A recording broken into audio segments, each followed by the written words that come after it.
Hello and welcome to game changers. मेरा नाम है आकाश और बात करेंगे इंडियन सिलेक्शन कमेटी की और इंडियन क्रिकेट की। अगर हम बात करें तो बीते 2 साल अगर हम बात करोगे तो आप सेपरेटली रख पाओगे कि व्हाइट बॉल क्रिकेट में काफी सक्सेस हमें मिली है, जिसमें काफी बड़ा क्रेडिट जाना चाहिए सेलेक्टर्स को, क्योंकि उन्होंने कुछ टफ कॉल्स लिए और कहीं ना कहीं जो ट्रांजिशन भी आया है रेड बॉल क्रिकेट में, उस दौरान भी आपने आपके लिए कुछ मुश्किल डिसीजंस वहां पर थे, कुछ बड़े फैसले थे, लेकिन बखूबी वो जो रोल है वो आपने निभाया है। उसके बावजूद भी ऐसा बताया जा रहा है एक सिलेक्टर पर वहां पर तलवार लटकी हुई है, एक सिलेक्टर की जो जॉब है वो जा सकती है, उन्हें सैक कर दिया जा सकता है।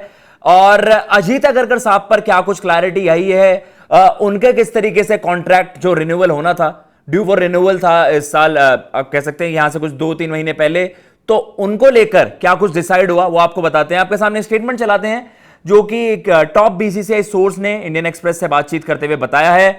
Under his tenure the Indian team had won titles and had seen transition. जो रेड बॉल क्रिकेट और हम बात कर रहे हैं T20 में भी, BCCI had extended his contract till June 2026 and he had accepted the offer a few months back.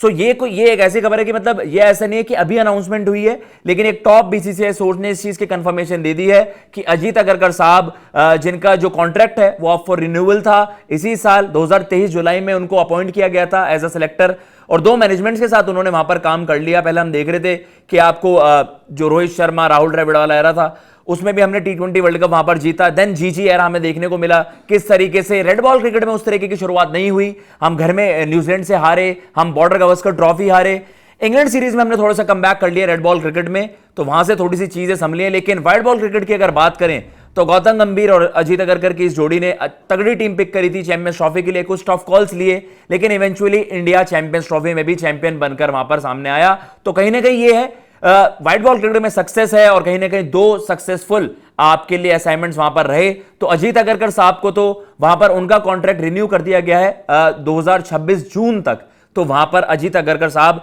वो चीफ सेलेक्टर वहां पर बने रहेंगे। लेकिन आप कह सकते हैं कि 2 ऐसे सेलेक्टर्स हैं वहां पर, जो पैनल है आपका, तो उसमें जो 2 सेलेक्टर्स हैं उनके बारे में अगर आप चर्चा करेंगे तो उसमें 2 सेलेक्टर्स को लेकर बड़ी चर्चाएं चल रही हैं, जिनमें से एक का सैक होना तय है। तो वो कौन है, वो है आपको बता देता हूं। ऑब्वियसली सितंबर में बीसीसीआई की एनुअल जनरल मीटिंग वहां पर होगी, तो अगर हम 5 सेलेक्टर्स की वहां पर बात करें तो वहां पर हमारे जैसे अजीत अगरकर साहब हमारे चेयरमैन चीफ सेलेक्टर वहां पर हैं, शिव सुंदर दास हैं, सुब्रतो बैनर्जी हैं, अजय रात्रा हैं, श्रीधरन शरत और सुब्रतो बैनर्जी, इनको लेकर बड़ी चर्चा है। शिव सुंदर दास, सुब्रतो बैनर्जी को लेकर ये ऐसा एक डिस्कशन होगी और ये जो सितंबर में हमारी एनुअल जनरल मीटिंग होगी उसमें कहीं ना कहीं ये चीजें तय हो जाएंगी कि वहां पर इनका फेट क्या होता है। लेकिन एक जो नाम है वो मैं आपको बता दूं, श्रीधरन शरत को लेकर यह लाइकली माना जा रहा है कि he is set to be replaced. तो एक सिलेक्टर की छुट्टी ऐसा लग रहा है कि वो तय है, जो रिपोर्टेडली बताया गया है, जो इंडियन एक्सप्रेस की रिपोर्ट है उसमें ये सारी चीजें मेंशन थी। अजीत अगरकर साहब वो रिटेन करेंगे अपनी पोजीशन, और वहां हम बात कर रहे हैं कि शरद साहब, उनको लेकर ये एक बड़ी अपडेट है कि इट इज लाइकली और मोस्ट लाइकली ये है कि उन्हें अपनी जॉब वहां पर गंवानी पड़ जाएगी और उनको वहां पर रिप्लेस किया जाएगा। अगर हम बीते कुछ समय की बात करें, रात्रा साहब को भी वहां पर सलील अंकोला के रिप्लेसमेंट के तौर पर ऐड किया गया था। तो कहीं ना कहीं ये जो आपका सिलेक्शन पैनल है और जोन वाइज होता है, इन्होंने काफी अच्छा काम करा है। ऑब्वियसली अब ट्रांजिशन है, तो लेट्स सी इन पर किस तरीके का डिसीजन वहां पर आता है। अजीत अगरकर साहब का तो कॉन्ट्रैक्ट रिन्यू हो चुका है, अब बाकी सेलेक्टर्स का क्या, वो आपको मोस्ट लाइकली सितंबर में जब एनुअल जनरल मीटिंग होगी बीसीसीआई की, वहां पर आपको कंफर्मेशन मिल जाएगी और सारी अपडेट्स के साथ आपके साथ जुड़ते रहेंगे। फिलहाल मैं लेता हूं इजाजत। जय हिंद, जय भारत।